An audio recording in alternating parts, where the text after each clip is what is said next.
அனைவருக்கும் வணக்கம். நான் ஜோதிடர் தமிழரசன் பேசுகிறேன். இந்த சேனல் ஃபஸ்ட் டைம் பார்க்குறவங்களா இருந்தீங்கன்னா சப்ஸ்கிரைப் பண்ணிக்கோங்க, பெல் பட்டனை கிளிக் பண்ணிக்கோங்க, ஆளுங்கிற ஆப்ஷன் இருக்கும் செலக்ட் பண்ணிக்கோங்க. அப்போ தான் நாங்கள் போடுற வீடியோஸ் எல்லாமே உங்களுக்கு நோட்டிஃபிகேஷன் வரும். இன்றைக்கி நம்ம பார்க்க போகிற தலைப்பு எதை பற்றி பார்க்க போகிறோன்னா ஜூலை மாத ராசி பலன்கள் பற்றி தான் இந்த வீடியோவில் நம்ம பார்க்க போகிறோம். ரிஷபம் காலபுருஷ தத்துவப்படி 2ஆம் ராசி ரிஷபராசி நேயர்களுக்கு இந்த ஜூலை மாதம் எப்படி இருக்குன்னு பார்க்க போகிறோம். உங்கள் ராசிநாதன் சுக்கிரன் உங்கள் ஜென்ம ராசியிலே இருக்காருங்க. ராசிக்கு 2ஆம் இடத்துல சூரியனும் குருவும் சஞ்சரிச்சுட்டு இருக்காங்க. மிதுன ராசியில், ராசிக்கு 3ஆம் இடத்துல புதன் கடக ராசியில் இருக்காங்க. ராசிக்கு 4ஆம் இடத்துல செவ்வாய் கேது சிம்ம ராசியில் இருக்காங்க. ராசிக்கு 10ஆம் இடத்துல ராகு கும்பராசியில் இருக்கார். 11ஆம் இடமான லாபஸ்தானத்தில் சனி மீனராசியில் சஞ்சரிச்சுட்டு இருக்காங்க. இதுதான் ஜூலை மாதம் 1ஆம் தேதிக்குண்டான கிரக நிலைகள். உங்களுக்கு பார்த்திங்கன்னா ஜூலை 16ஆம் தேதி சூரியனோட பயிற்சி நடக்கும், 26ஆம் தேதி சுக்கிரனோட பயிற்சி நடக்கும், 28ஆம் தேதி செவ்வாயோட மாற்றம் நடக்கும், செவ்வாயோட பயிற்சி நடக்கும். எப்படி இருக்குன்னு பார்க்கலாம். அதாவது ரிஷபராசி நேயர்களுக்கு எப்படி இருக்குன்னு நம்ம பார்த்துடலாம். சரிங்களா? இப்போ உங்கள் ராசிக்கு பாருங்கள், உங்கள் ஜென்ம ராசியிலே சுக்கிரன் இருக்காருங்க. இது என்ன அமைப்புன்னா, ராசிநாதன் ராசியிலே இருக்கார். இது ஒரு பெரிய ஒரு பலம். இப்போ ராசிநாதன் ராசியில் இருக்கிறனால உங்கள் மனம் தெளிவாக இருக்குன்னு அர்த்தம், உங்கள் உள்ளம் தெளிவாக இருக்குன்னு அர்த்தம், உங்கள் சிந்தனை நல்லா இருக்குன்னு அர்த்தம், நீங்கள் ஆசைப்பட்டது நடக்கும்னு அர்த்தம். அப்போ அந்த குழப்பங்கள், பதட்டம், அந்த தடுமாற்றமெல்லாம் இருந்தது பார்த்தீங்களா? போன மாதமே உங்களுக்கு தேவையில்லாத செலவு வந்திருக்கும், மனக்குழப்பம் இருந்திருக்கும், வீண் விரயங்கள் ஏற்பட்டிருக்கும், கையில் பணம் நின்றுருக்காது, சரியான வேலை இருந்திருக்காது, மனசில் நிம்மதி இல்லாமல் இருந்திருப்பீங்க. ஆனால் இந்த ஜூலை மாதம் ராசிநாதன் ராசியிலே இருக்கிறது ஒரு மிகப்பெரிய யோகம் சொல்லிடலாம். ரிஷபராசி நேயர்களுக்கு ஒரு நல்ல ஒரு காலகட்டம் இந்த மாதம், ஜூலை மாதம். சரிங்களா? ராசிநாதன் ராசியில் இருக்கிறனால தேவையில்லாமல் குழப்பிக்க மாட்டீங்க, தெளிவாக சிந்தித்து செயல்பட முடியும், ஆசைப்பட்டதெல்லாம் நிறைவேறும். ஏன்னா ராசியில் சுக்கிரன் இருக்கிறது ஒரு சொகுசு வாழ்க்கை கொடுக்கும், ஒரு நல்ல ஒரு வாழ்க்கை கொடுக்கும், மனசில் ஒரு தைரியத்தை கொடுத்துரும். சரிங்களா? நீங்கள் என்ன நினைக்கிறீங்களோ அதெல்லாம் நடக்குங்க இந்த மாதம். சரிங்களா? கவலையப்படாதீங்க. ராசிநாதன் வலுத்து பலமாக இருக்கார். ஆசைப்பட்டதெல்லாம் நிறைவேறும். என்ன முயற்சி எடுத்தாலும் உங்களுக்கு இந்த மாதம் சக்ஸஸ் தான். 2ஆம் இடத்துல பாருங்கள், குரு இருக்கார். குரு பயிற்சியும் உங்களுக்கு நல்ல ஒரு பயிற்சியாக இருக்குது, சனி பயிற்சியும் உங்களுக்கு நல்லா இருக்குது, அது ராகு உங்களுக்கு நல்ல ஒரு இடத்துல இருக்கிறனால நல்ல ஒரு வருமானம் வரும் இந்த மாதம். சரிங்களா? ஒரு சில பேருக்கு திடீர் ப்ரமோஷன், வேலை இல்லாமல் இருக்கவங்களுக்கு திடீர் வேலை வாய்ப்பு கிடைக்கும், இன்டர்வியூ அட்டன் பண்ணவங்களுக்கு கிடைக்காம இருந்தவங்களுக்கெல்லாம் இந்த டைம் நல்ல வேலை கிடைச்சிரும். உங்களுக்கு உங்களால் கண் கூட பார்க்க முடியும். 2ல் குரு இருந்துட்டாலே பேச்சுக்கு மரியாதை கிடைக்கும். உங்கள் பேச்சு யாரும் மதிக்கலை, யாரும் கேட்கலன்னு சொல்லிட்டு இருக்கவங்களுக்கெல்லாம் இந்த மாதம் உங்கள் பேச்சுக்கு மதிப்பு மரியாதை கிடைக்கும். குடும்பத்தில் இருந்து வந்த பிரச்சனைகள், குடும்பத்தில் கணவன் மனைவிகள் உள்ள மிஸ் அண்டர்ஸ்டாண்டிங், கருத்து வேறுபாடுகள், கருத்து மோதல், நீ பெருசாக நான் பெருசாங்கிற அந்த ஈகோ பிரச்சனைலாம் இருந்திருக்கு பார்த்தீங்களா? அது எல்லாமே விலகக்கூடிய ஒரு நல்ல ஒரு மாதம் தான் இந்த ஜூலை மாதம். சரிங்களா? பணம் வரும், கவலையப்படாதீங்க. எப்படி நீங்கள் சம்பாதிக்கிற மாதிரி தான் வரும், இல்லை யார் மூலமாக ஏதாவது உதவி கிடச்சி உங்கள் குடும்பத்தை நல்லபடியாக காப்பாற்ற முடியும், அதில் சந்தேகமே கிடையாது. சூரியன் பாருங்கள், உங்கள் ராசிக்கு 4ஆம் அதிபதி சூரியன், அவர் 2ல் இருக்கார். 16ஆம் தேதி 3ஆம் இடத்துல வர்றது ஒரு நல்ல ஒரு அமைப்பு தான். முயற்சி ஸ்தானத்தில் புதன் இருக்கிறது ஒரு நல்ல ஒரு அமைப்பு தாங்க. உங்களுக்கு எடுத்து வைக்கிற ஒவ்வொரு முயற்சியும் உங்களுக்கு இந்த மாதம் நிச்சயமாக உங்களுக்கு சாதகமாக அமைஞ்சிடும். கவலைப்படாதீங்க. ஒரு நல்ல ஒரு அற்புதமான மாதம் இந்த ஜூலை மாதம். செவ்வாய் 4ஆம் இடத்துல இருக்கார். 4ஆம் இடத்துல செவ்வாய்க்கு எது இருக்கிறது, பூமிக்காரகன். செவ்வாய்னாலே பூமிக்கு உண்டான கிரகம். உங்கள் ராசிக்கு 7ஆம் அதிபதி 4ஆம் இடத்துல இருக்கார். அப்போ மனைவி மூலமாக அல்லது கணவன் மூலமாக உங்கள் வாழ்க்கை துணை மூலமாக ஒன்று வாகனம் வாங்குறது, அவங்க பேரில் வீடு கட்டுறது, அவங்க பேரில் நிலம் வாங்குறது, இந்த மாதிரி ஏதோ ஒன்று ஒரு சில ரிஷபராசி நேயர்களுக்கு அமைஞ்சிடும். சரிங்களா? வாகனம் வாங்குறது, வீடு வாங்குறது, நிலம் வாங்குறது, அத்தனை அமைப்புமே உங்களுக்கு இருக்குங்க. பயன்படுத்திக்கிங்க. ஒரு நல்ல ஒரு மாதம் இந்த மாதம். சரிங்களா? உங்களுக்கு பாருங்கள், சனி 11ஆம் இடத்துல இருக்கார். உங்கள் ராசிக்கு அவர் யார்? 10ஆம் அதிபதி மற்றும் 11ஆம், அதாவது உங்கள் ராசிக்கு உங்களுக்கு 9ஆம் அதிபதி மற்றும் 10ஆம் அதிபதி 11ல் இருக்கார். அப்போ லாபஸ்தானத்தில் இருக்கார். அப்போ தொழிலில் நல்ல ஒரு வளர்ச்சி, தொழிலில் முன்னேற்றம், திடீர் அதிர்ஷ்டம், திடீர் வேலை வாய்ப்பு, திடீர்னு தொழில் ஆரம்பிக்கிறது, தொழிலை பெருசுப்படுத்துறது, கூட்டு தொழில் ஆரம்பிக்கிறது, அத்தனை அமைப்புமே இந்த மாதம் உங்களுக்கு இருக்குங்க. 11ல் சனி இருக்கிறது ஒரு யோகம். ஏன்னா உபஜயஸ்தானத்தில் சனி இருக்கிறது ஒரு நல்ல ஒரு அமைப்புன்னு சொல்லுவாங்க. அதனால் பார்த்திங்கன்னா பயன்படுத்திக்கிங்க. நிறைய நண்பர்கள் தேடி வருவாங்க இந்த காலகட்டங்களில்.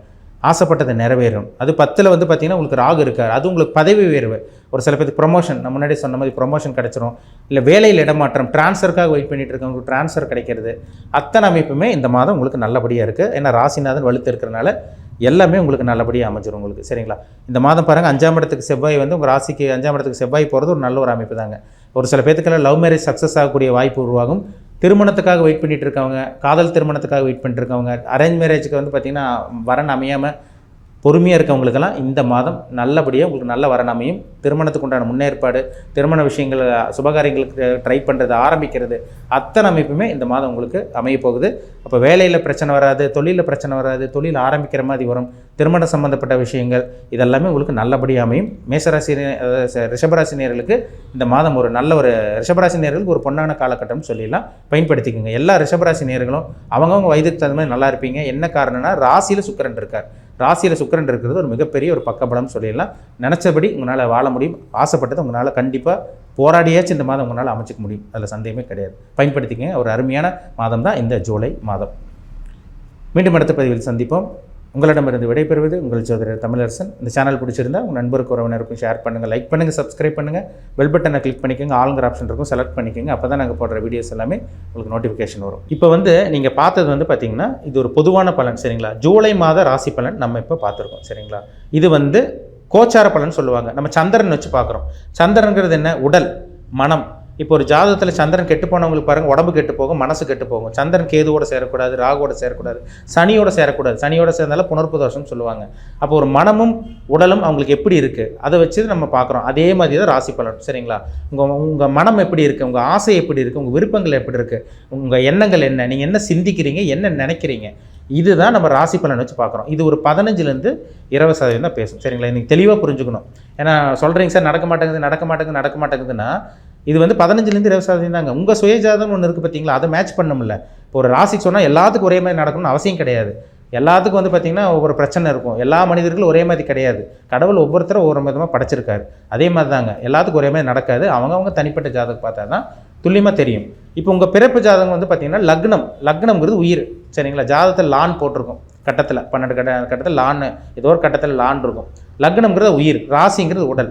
அப்போ லக்னம் உங்களுக்கு எப்படி செயல்படுது, நீங்கள் என்ன கர்மாவில் பிறந்திருக்கீங்க, நல்ல கர்மாவை அனுபவிக்க பிறந்திருக்கீங்களா, கெட்ட கர்மாவை அனுபவிக்க பிறந்திருக்கீங்களா, உங்கள் மைண்ட் எப்படி இருக்குது, உங்கள் எண்ணங்கள் எப்படி இருக்குது, இனி என்ன நடக்க போகுது, என்ன கொடுப்பனையில் இருக்கீங்க, அதுதான் ரொம்ப முக்கியம்.